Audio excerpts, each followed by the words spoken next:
Welcome back. Now, you might think nuts are just for snacking, but our next guest is here to prove you wrong. Crazy Go Nuts makes it possible to whip up some great dishes using Poindexter nuts. Here with all the nutty details and a great recipe is Dave Wolf with Crazy Go Nuts. Dave, good to have you here. Everything looks and is starting to smell really delicious. Awesome.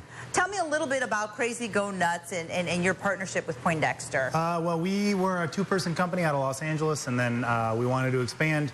We had a couple different people interested, and Poindexter was just the best fit in terms of all of our weaknesses were their strengths, so it just really worked out. Well, tell us how you're so unique and what a unique company you are. Well, we do strictly walnuts. We do sweet and savory. We also do walnut butters, which we don't have here today, but everything's all natural. Really important for us to have people have a label that they can read and understand everything that's on there. What are we making today? I'm going to go quick because we got a lot of little steps. So it's a garlic Parmesan walnut. So we use our garlic Parmesan walnuts to bread some chicken cutlets. And then we pan fry them, and then we're going to dress them with a little bit of balsamic reduction. I'm just going to give people a quick visual on this. These are the walnuts. What you don't want to do is blend the heck out of them. You want to give them a couple little pops, right? Just to powder them up. I did that, I already have it done over here, but I wanted to give people a visual so that, you know, they don't run into the same mistakes that I made about 10 times when I was doing you don't want it to get too... It'll turn into almost a butter, so you don't want that. So you take your chicken cutlets, you pound them thin so they cook quick. You want them to cook quick because too much heat will burn the outer crust. So you take them... so you don't want a thick... You don't want it thick because it'll take forever to cook, and then the crust will burn. Good. So walnuts are heat sensitive, right? Got it. So I already got a couple done here. I'm going to put those here. I'm going to reach over and grab my salt. And then I'm going to just sprinkle a little salt because I like mine salty. You don't have to do this, but I'm a salty kind of guy. Yeah, me too, me too. I hear you. You're not a salty kind of guy, but I know where you go. So we're going to put them here. The pan's already heated a little bit, so we'll get them going salty side down. And now, you know, I'll leave it on there. I technically have my high-tech timer here called a phone, and I'll go ahead and start that. So how long will you have them on the frying pan here? I'm going to do this for about 2 minutes. So that should be cooking for about 2 minutes. Per side? 2 minutes per side. Got it. And so while I got that side down, I take this and I just, again, you don't have to do this. You know, if you don't want to raise your blood pressure, I just like to do that personally.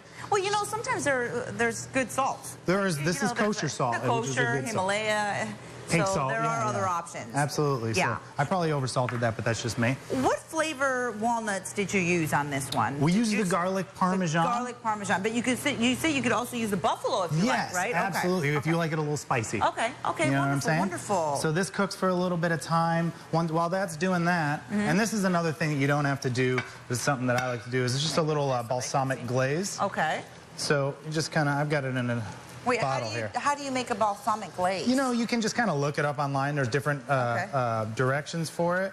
I made mine with balsamic vinegar, obviously, and honey, and you just cook it down for a while. So the way I actually did it was balsamic vinegar, a cup, and a 1/4 cup of honey. You cook it down until it's like viscous. Now, that is probably a little sweet for most people's tastes, but you can just reduce the amount of honey. Well, it's not like you're going to pour it all over your dish, right? You can if you want to. You can if you want, but if you don't like it too sweet, you can. It's all in the presentation, right? Isn't it? That looks beautiful. Thank you. Yeah, beautiful. I mean, that's a pretty simple thing. Anybody who can do that is good to go. So you can see when the chicken cooks, it'll start, you can see it sort of like, it'll start to cook up and you'll see it whiten up. And that's when you know, if you don't have a little cheating timer like I have, that's when you know that it's, we're about 15 seconds. We're gonna flip it over, do the same thing on the other side. Then we'll finish it on the plate and we'll dress it with heirloom tomatoes, which come from Courtney's garden, which are the absolute best. That's amazing. Yes, here in the Valley, we have such great produce. We're so fortunate. And obviously, we also, there goes your timer. There's that timer, right? So now we got to flip them. Just a simple spatula flip.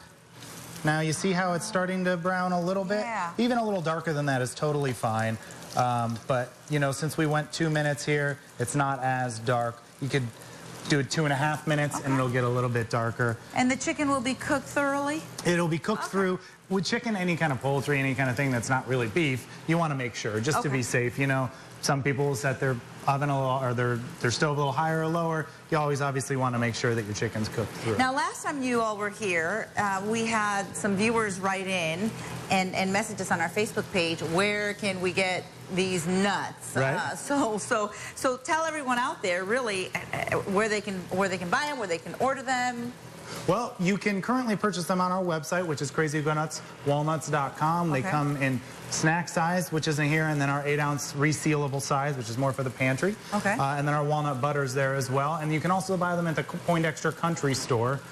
Very soon, we're going to be finishing up our production facility. We're almost there. And then our goal will be large-scale grocery, and we're going to be selling everywhere they'll have us. We can't wait for that, especially me. And I'll tell you why. Because last time you were here, buffalo butter. What is it? It was the egg salad sandwich. It was. I remember watching your face, and you were like, oh, people would see me out and about and said, did you really like that sandwich? I said, it was the best egg salad sandwich I've ever had. Yeah. So I've been wanting to get some of that butter, the walnut butter from you guys. So I'm glad that you said where we can get them. Okay, it looks as though our chicken is just about done. We're getting really close. I can't believe how quickly we made such a delicious dish. You want to pound it thin. That way it cooks quicker. If you just use a regular chicken, it'll take a long time, and then your crust will burn, and you don't want any of it. That's the trick. All right, wonderful. Now, I've got this just because we're running out of time, I guess. Yeah. Oh, this is what it kind of looks like when it's done. So, you don't have to do it up like this. Just, make it however you like it. Eat it. It's delicious. And then just a little bit of tomatoes on there, and you can put other toppings on there. It's totally up to you. And we're good to go. Dave, thank you so very much. I so appreciate it. What a great recipe. It'll be posted on our website as well. Thanks again. We'll see you next time. You guys make such great stuff. All right, stay with us, everybody. More Central Valley Today when we come back.